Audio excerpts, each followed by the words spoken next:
Good morning, everyone. Good morning, everyone. Good morning. There it is. I always need a warm up. Hey, really glad you showed up today. Thank you for being here. Good to see your faces. Those of you online, hello. Let's start with singing together, and as always, rise or stand as you are able.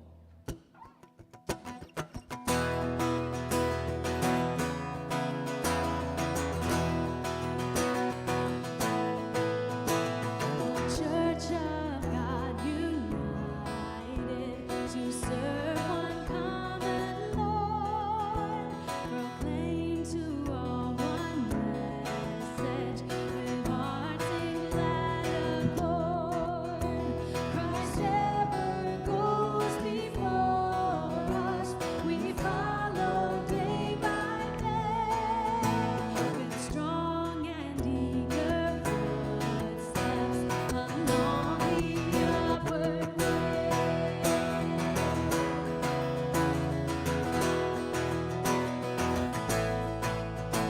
Though creeds and tongues may differ, they speak, O Christ, of thee, and in thy loving spirit we shall one people be.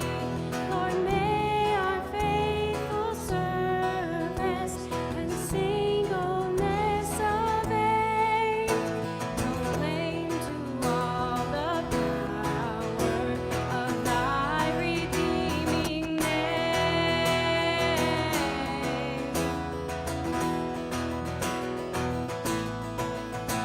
May thy great prayer be answered, that we may all be one, close bound by love united in thee, God's blessed Son, to bring a single witness, to make the pathway bright, that souls which grope in darkness may find the one true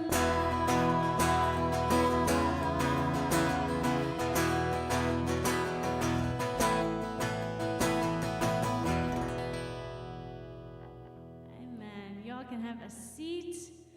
And as you are being seated, I just want to remind you, or if you're new to this space, or this is a reminder for those of you who are not new, we have places in the sanctuary that you can engage with throughout worship.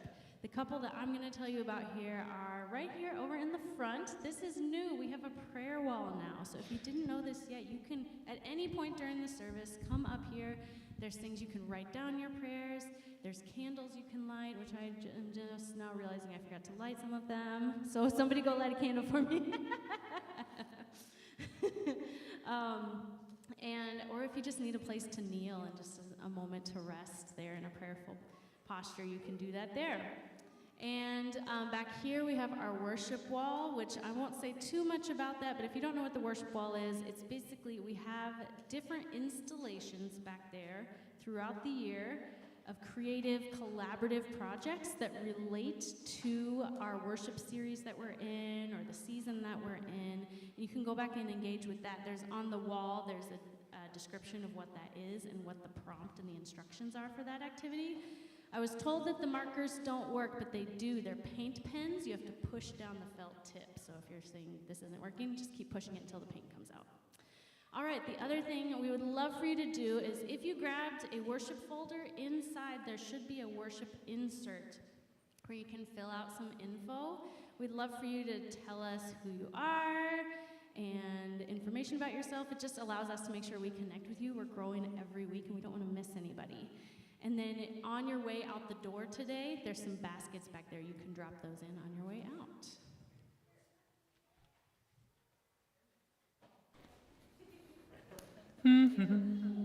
Good morning. Let's try that again. Good morning. Thank you, kids.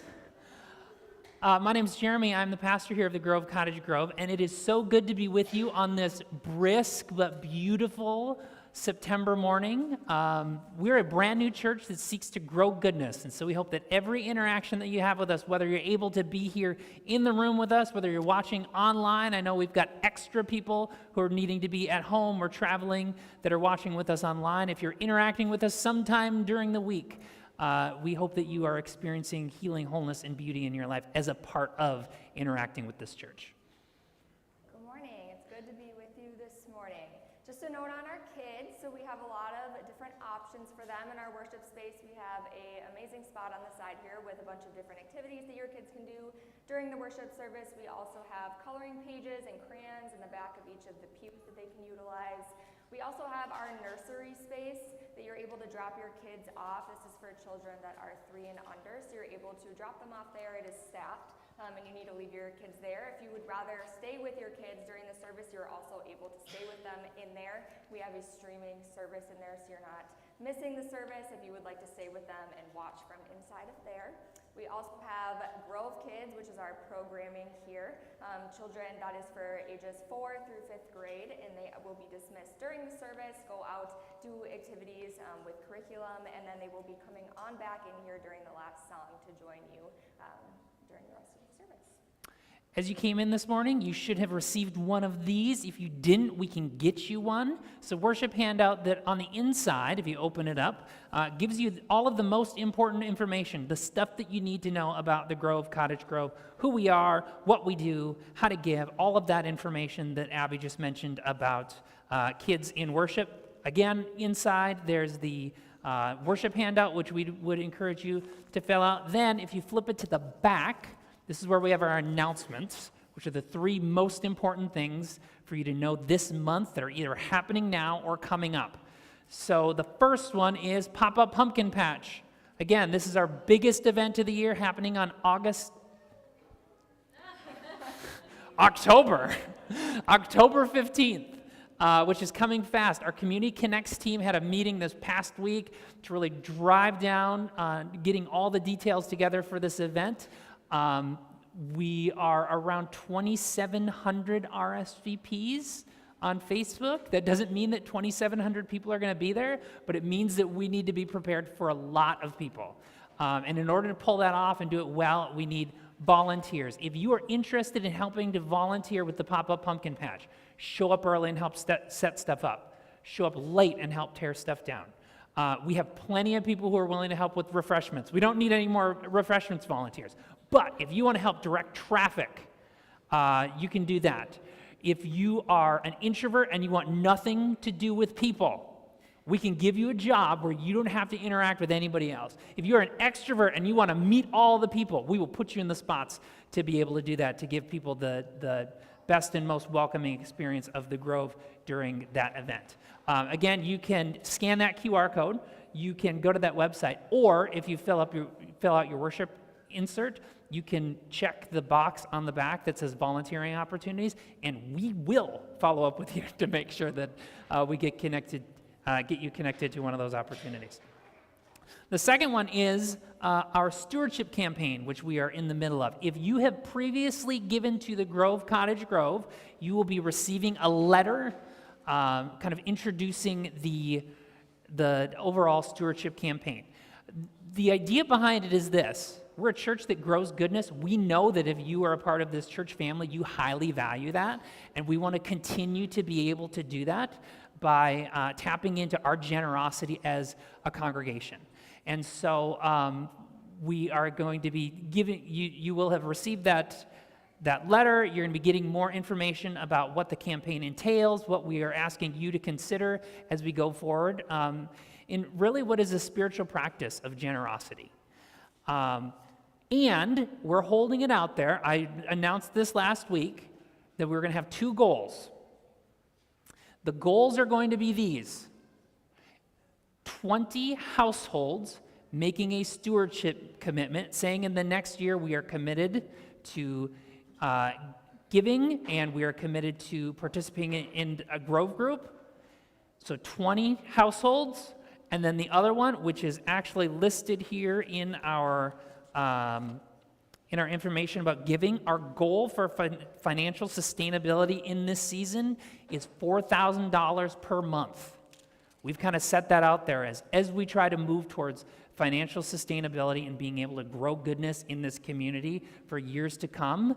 That's kind of our financial goal in this season.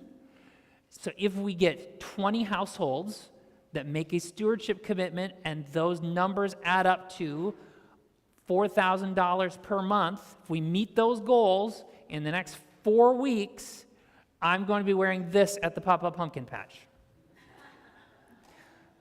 I will wear it during the event, not before the event, just to take a picture like I did last year. I will wear it during the event.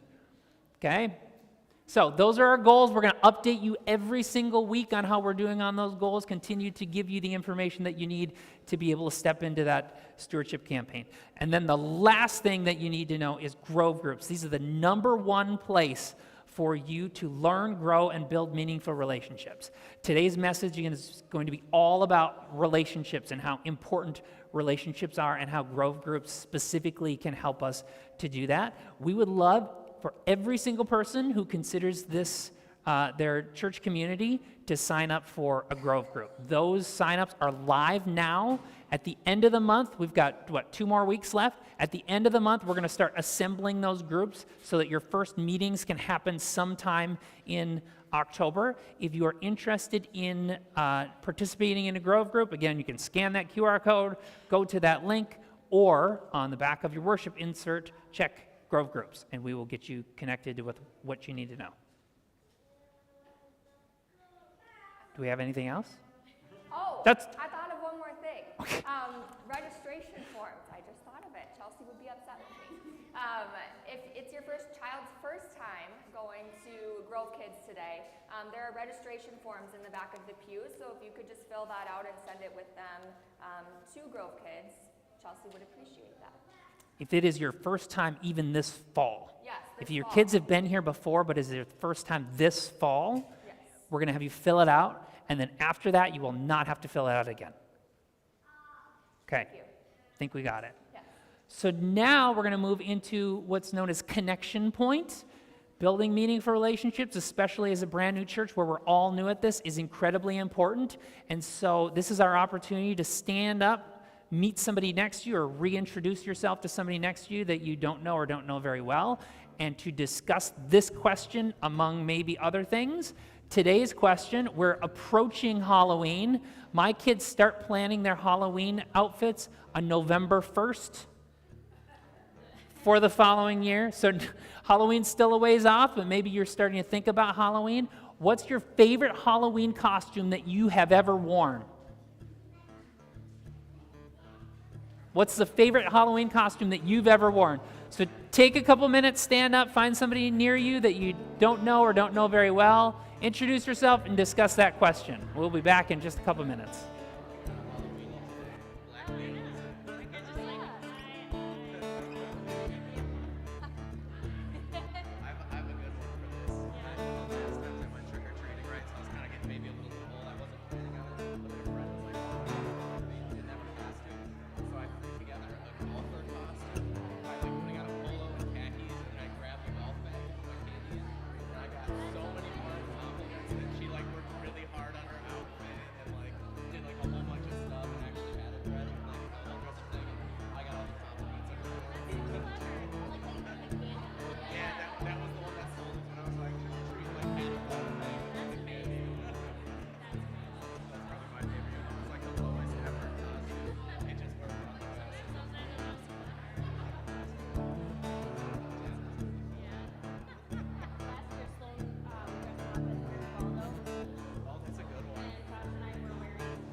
Okay, you can find your way back.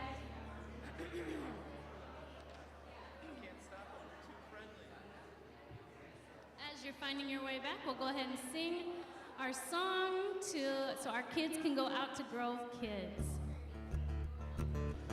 Jesus loves the little children, all the children of the world. Every color, shape, and type, they are precious in His sight. Jesus loves the little children of the world. Nice. And again, our kids will rejoin us near the end of service during the last song, and they're always welcome to be in here if they need to, but we want to make sure and give them their own kid time too. Okay, transitioning. I don't know about y'all, I always need just kind of a moment to shift energy and shift my mentality. Even at home when my own kids leave the room, it's like, okay. Oh, I thought I heard you say my name. Sorry. Distractions. See, I'm in distraction mode because the kiddos were in here. So let's take a moment together and just collectively kind of get settled. Take some deep breaths. It seems like the simplest thing, but really taking a deep breath together can really reset the energy. Let's do that together.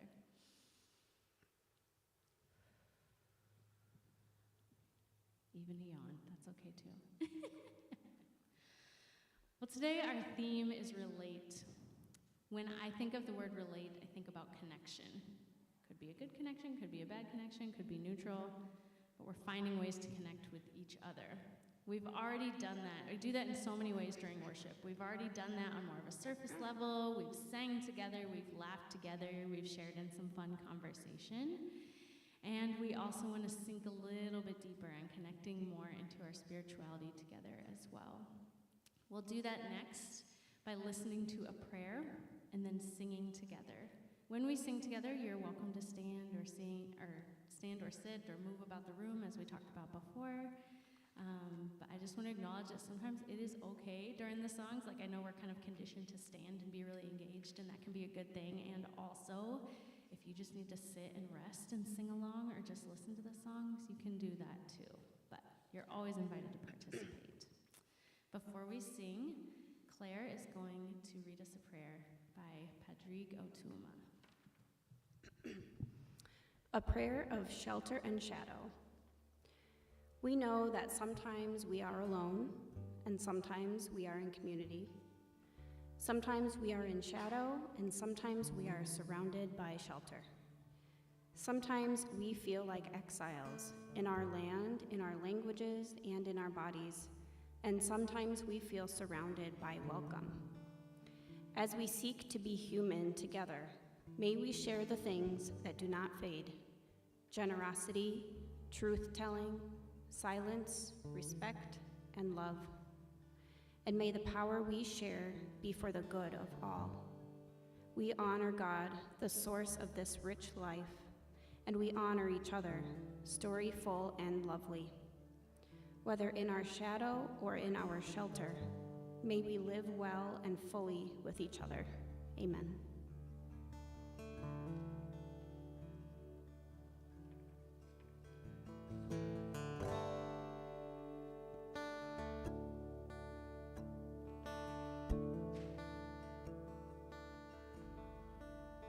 We are broken. We are bleeding. We are fractured, but we're healing. We'll be whole again by the light of day. This our promise, so we watch and wait.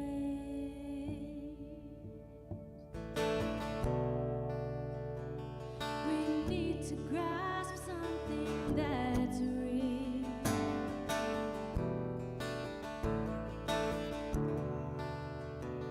The tangible forgiving God, who is healing,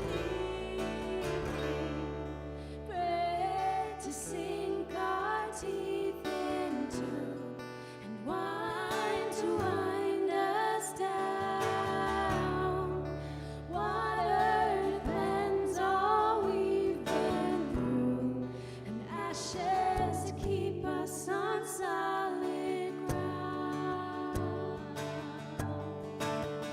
Disconnected,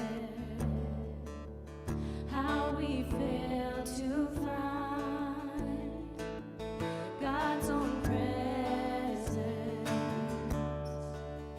in another time. We all cause some pain. We all bear the wounds of the walls we build. Help us break them through it. Bread to sink our teeth into, and wine to wind us down, water to cleanse all we've been through, and ashes to keep us on solid ground.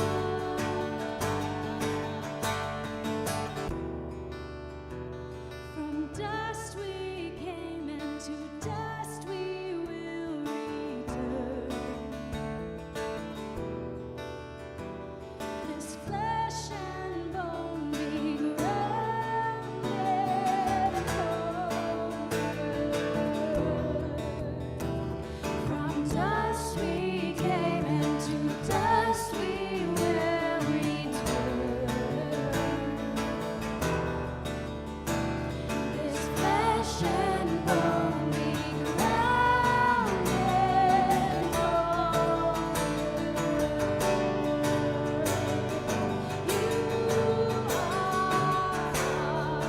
Bread to sink our teeth into, and wine to wind us down, water to cleanse all we've been through. Ashes, ashes, bread to sink our teeth into, and wine to wind us down, water to cleanse all we've been through, and ashes to keep us on solid ground.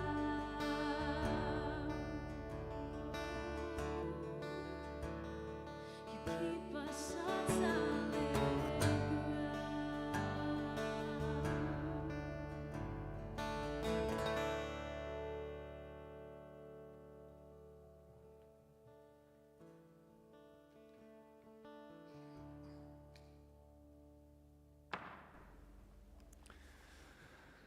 So I don't know about you, but it feels to me like basically everything we do now has political implications. Anybody else feel like that? Like anything you do, anything you say, anything you buy even has some sort of political message that's tied to it. And so you have to think about what is this thing that I'm doing or saying or buying communicating to someone other than me. Now, on the one hand, I think that in some ways this is a good movement because it acknowledges that there are things in this world that aren't overtly political, that easily tip into the political realm, because politics is about power and influence. And there are certain things that we willfully or unknowingly participate in or do that promote power or promote influence or allocation of resources in ways that are sometimes, kind of problematic and we might want to pay attention to. At the same time, it can be like exhausting to try to think through, if I buy this thing, what is this communicating about myself? Or what my priorities are or what my politics are. Seemingly meaningless things like your grocery store. Anybody shop at Whole Foods? There's literally crickets outside.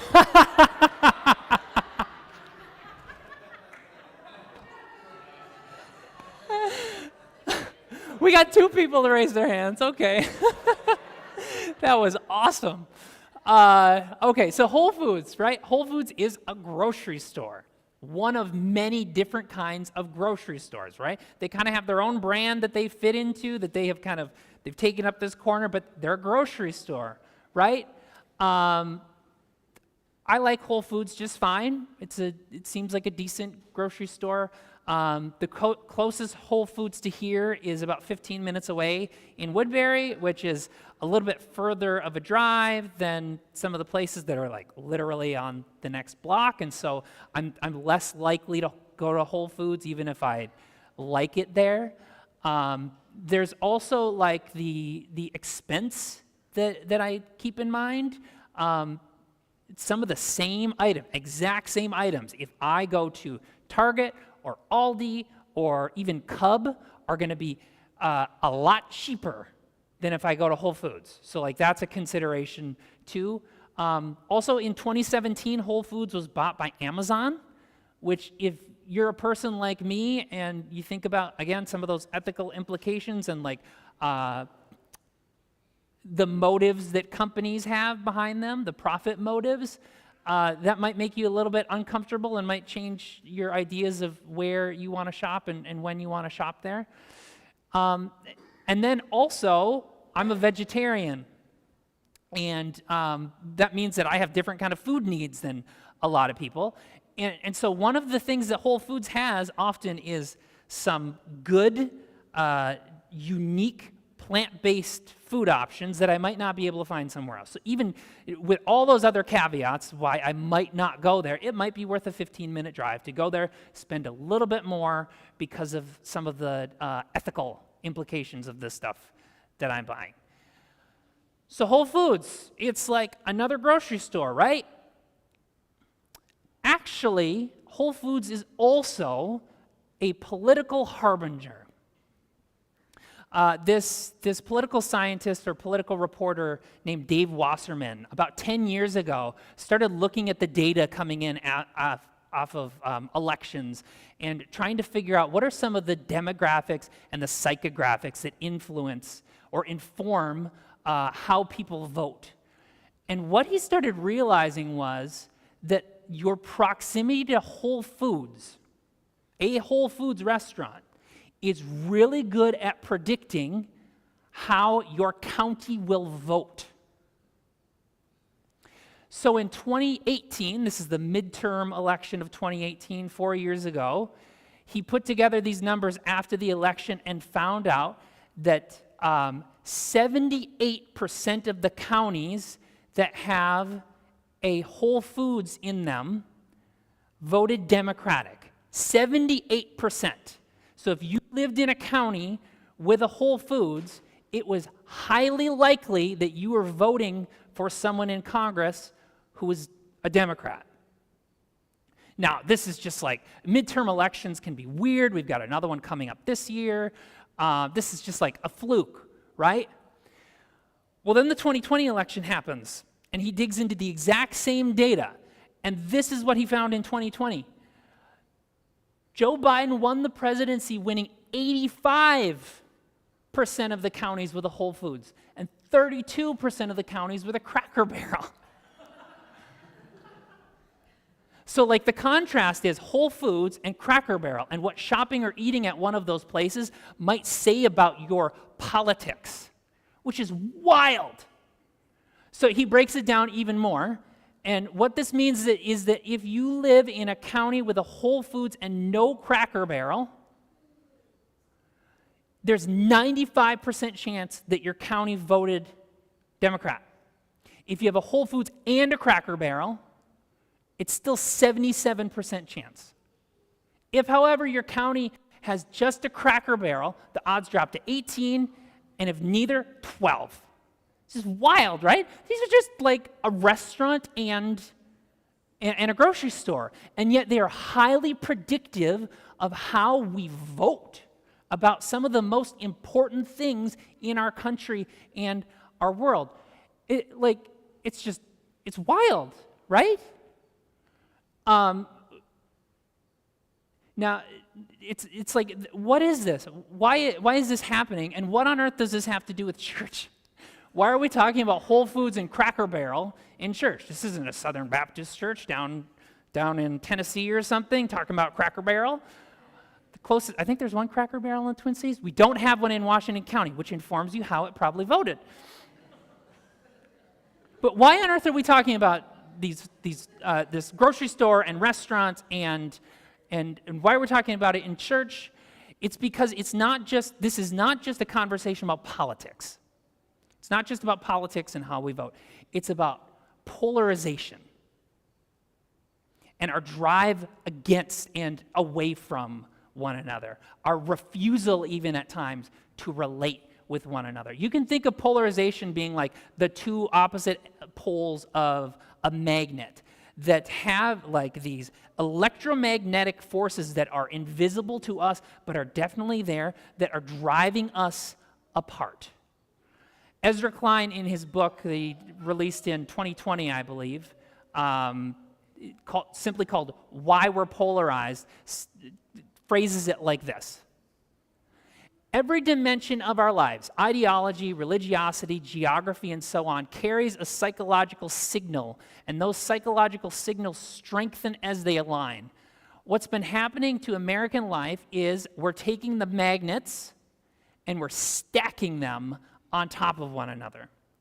So the push-pull force of that stack is multiplied, particularly for people most engaged in politics.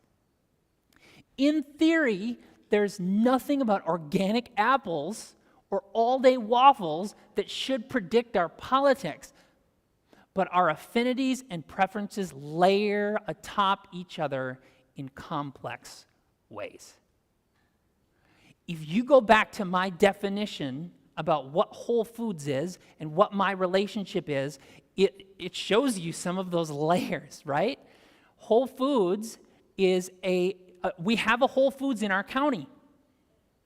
I'm able to choose. I have access to choice to not go there.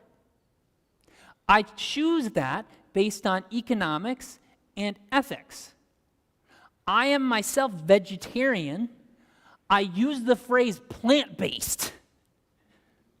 All of those things kind of stack on top of each other to inform you or give signals to you what I'm like or what people like me are like. That might drive you towards me or might drive you away from me in like a very polarized type of way. Everything feels political and everything feels polarized these days in ways that it didn't before. And so there's this question that I often think about, like, it's never been this bad, right? It's never been this bad. And then there's the Bible that comes out and says, hold my beer. So this morning we're going to go back 2,000 years and halfway across the world to a city called Corinth. Corinth was an ancient city in ancient Rome. It's in what's now known as Greece, right? And it was a very important city in the Roman Empire.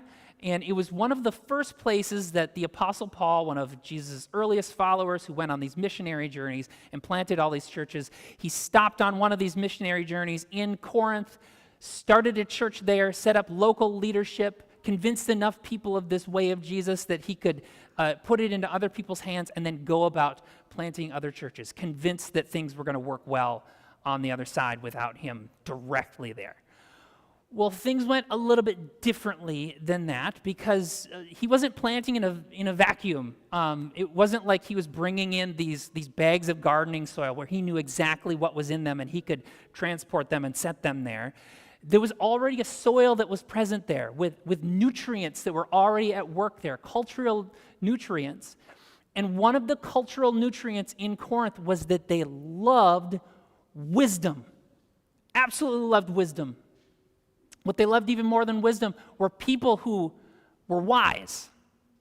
So at this time, there were these traveling preachers and teachers, these itinerant preachers who would move between different cities, and when they arrived, they'd make a big to-do about getting people to come and listen to them, and they saw it as their job to try to convince the crowds of their arguments.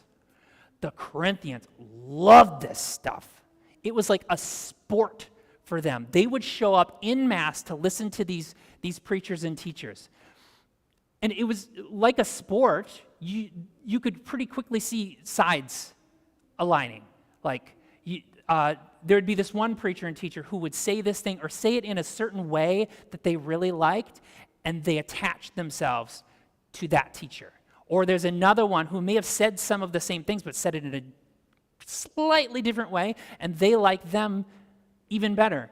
And so what they would do, like a sporting event, they didn't exactly do this, but you can think about it in your heads like they then go to the fan shop because they've found out what team they want to be on, and they buy the jersey of the person that they really like, and they start using this phrase, oh, I follow so-and-so. I follow so-and-so. And what happens over time is that they become so connected to that person and to that cause or whatever, those ideas, that wisdom that person was sharing, that they could not agree on anything small, even the most minute things that they ought to all be able to agree upon. They were so polarized by those things that they couldn't agree on the most essential things. Does that sound familiar at all? So Paul comes in, and we as armchair quarterbacks 2,000 years later, and we know some of this information, like we know how this is going to go, and it's not going to go very well. But Paul comes in, and he tries to plant this thing, not paying attention to those cultural nutrients. And what happens? He thinks he's leaving town having convinced all these people of the way of Jesus. And what he has convinced many of them of is, I'm a follower of Paul. He says this really cool thing, and I like the way that he talks about it. So then he leaves town, and someone else shows up, and they say, oh, well, that's kind of like what Paul said, but I think he says it better, so now I follow Apollos. Or whoever comes behind them, and suddenly this seemingly unified, brand new church is fractured and splintered and being driven to their corners in a way that it's just going to make the whole church blow up. So Paul gets wind of this, and he's not super happy about it, and so he does what he does best, and he writes a strongly worded letter. So we're going to read from that strongly worded letter. This is the first letter to the Corinthians, 1 Corinthians 3, 1 through 11. This is Paul writing to them. So, brothers and sisters, I could not speak to you as spiritual people, but instead as people of the flesh, as infants in Christ. I fed you milk, not solid food, for you were not yet ready. In fact, you were still not ready, for you are still influenced by the flesh. For since there is still jealousy and dissension among you, are you not influenced by the flesh and behaving with unregenerate people?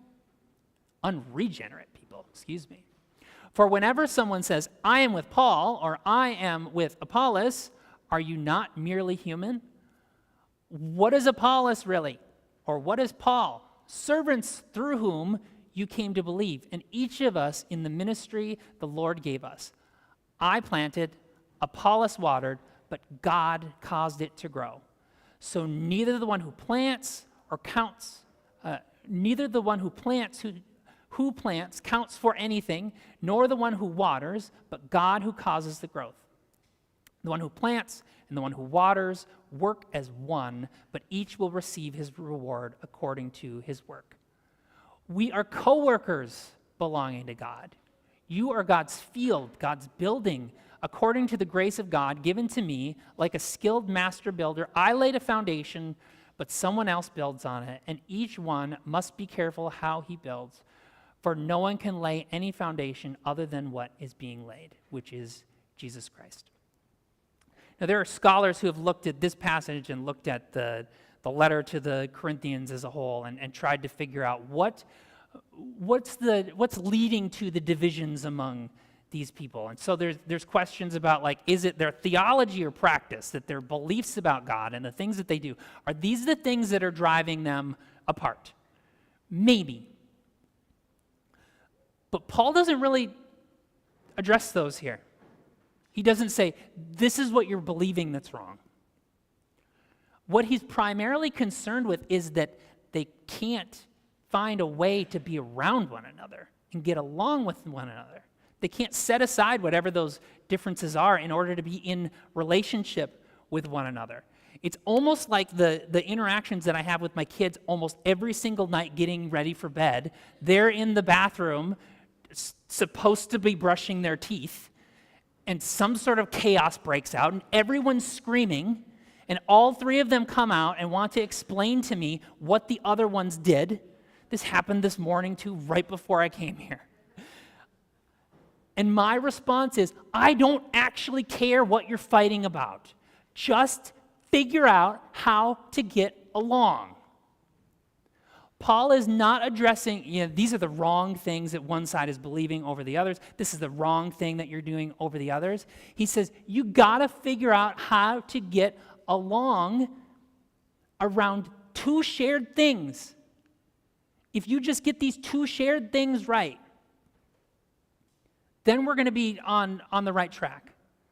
The two things that have the potential to iron it all out, despite their differences, are acknowledging that their foundation, their shared foundation, is Jesus, not Paul, not Apollos, not anybody else. Their shared foundation, all of them, is Jesus, and that they need each other. Those are the two things. Those are the two simple things. Those are too simple, though, right?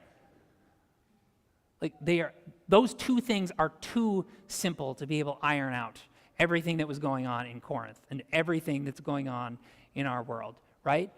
Well, they're incredibly simple, maybe too simple, and yet I think that sometimes simple things can actually be pretty profound and have profound impacts beyond what we even can imagine.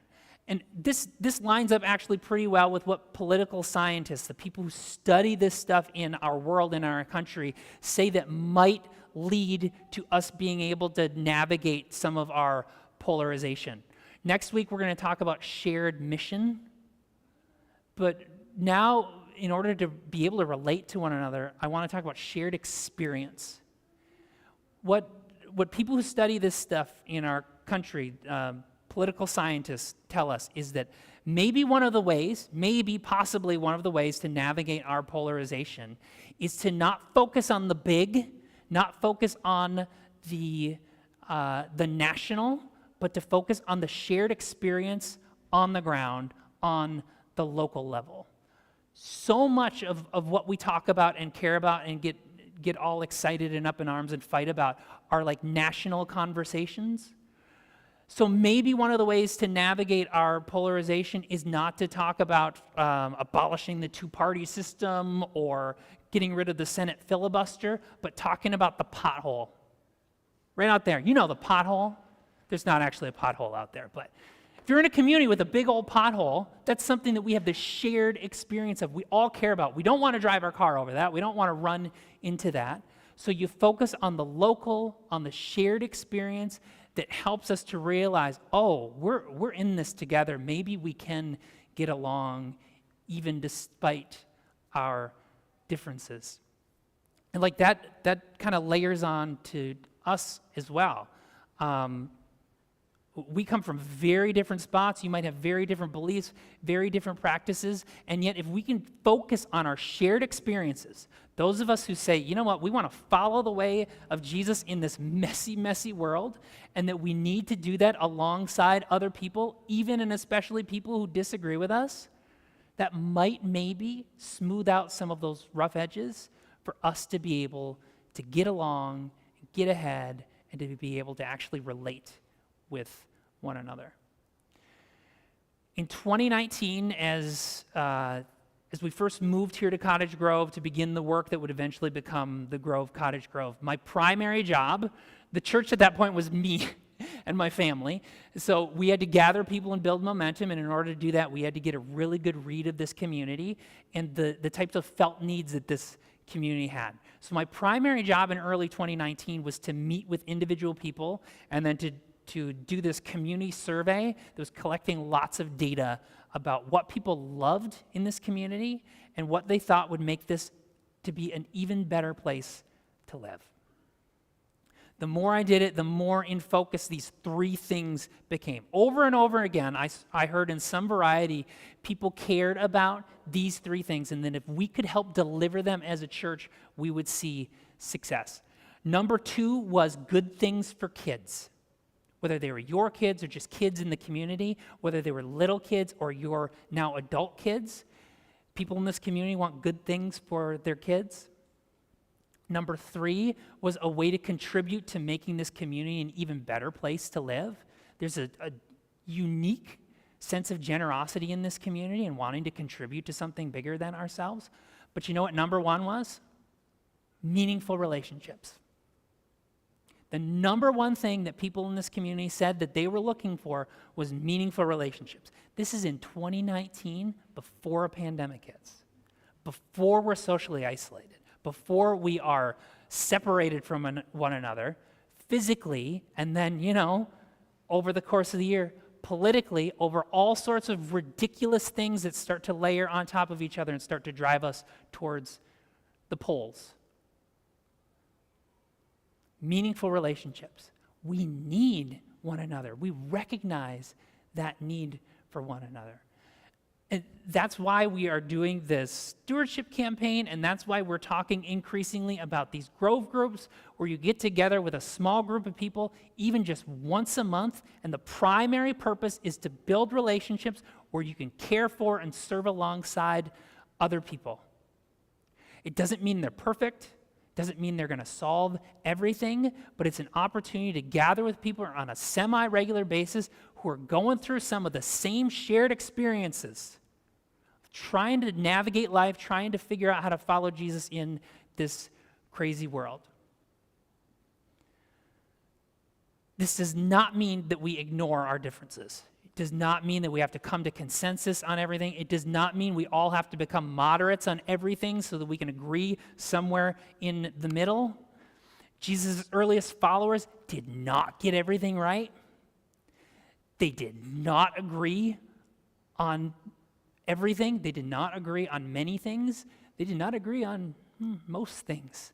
But they figured out, if we are going to succeed in this work of making the world as it is closer to the world as it should be, we need to figure out how to follow Jesus in this place together. And so my hope and my prayer for us as we move forward as a new church and as we move forward into this new season is that be our goal. Despite our differences, and they are many, that we focus on our shared experience of trying to follow Jesus together. Doesn't mean we're going to get it all figured out. Doesn't mean we're all going to get it right. Doesn't mean we're going to solve all of the social ills with the world that are driving people to their separate poles. But at the very least, maybe we can not contribute to making things more polarized. Maybe we as a church, the church at its best, can actually bring people together. So may that be so.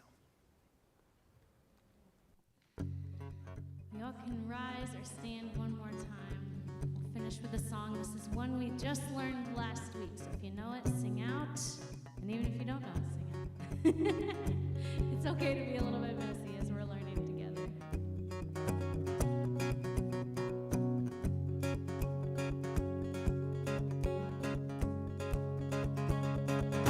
Come gather round the mystery of love in our broken history, where grace heals the fault lines in me, time and time again. It welcomes me into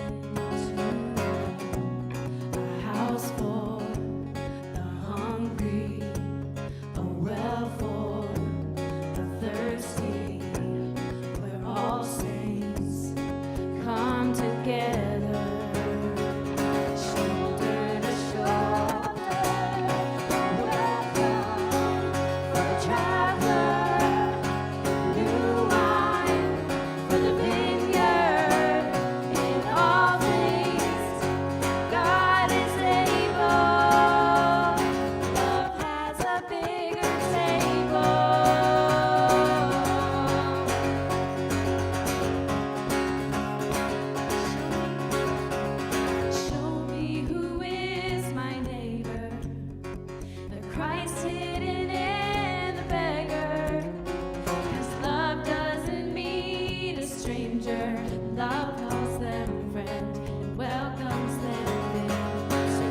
absolutely love that new song. It was so good to be worshiping with you on this beautiful morning. I hope that, again, your experience this morning, every morning, but especially on a morning like this, with a topic like this, actually gives you a little bit of hope in your life, that the common good can be cultivated in and through us, even and especially when the world is swirling around us and we're being driven to poles in other places. One note before we go, two. I want you to look again at those the back 3 panels on the worship folder, the 3 most important things, to make sure that you are being aware of them and hopefully following up on them. But the one thing that I'll leave you with today as put a pin in it, October 9th. This will be the last week of our series. It's the second Sunday of the month, which means it is the date when we always have Grove gatherings, which is something kind of social happening after the service. What we're going to be doing on October 9th, following the service, is another gathering for people who are interested in becoming partners. So basically it means you're new to the church, you want to explore more about what it means to embrace this as your church community. We've had so many new people who have not been around for a lot of these conversations about how the Grove started, what we're all about, how to get involved. And so we're going to set aside that time for us to be able to do some of that learning together. October 9th, you'll hear more about it, but if you are interested in that, put a pin in your calendar so you can be there. We will provide pizza for you. Yeah, we'll provide pizza for you as an added incentive. Okay, so with that, you're already standing, so I'll have you extend your hands to receive the blessing. As we go out these doors into this polarized world, may we be those who relate, who are open to relating, who are open to saying we have this shared experience of wanting the world as it is to be closer to the world as it should be. May we lean into that shared experience, wanting to live in the way of Jesus. May we cultivate the common good in our lives and in our world. May that be so.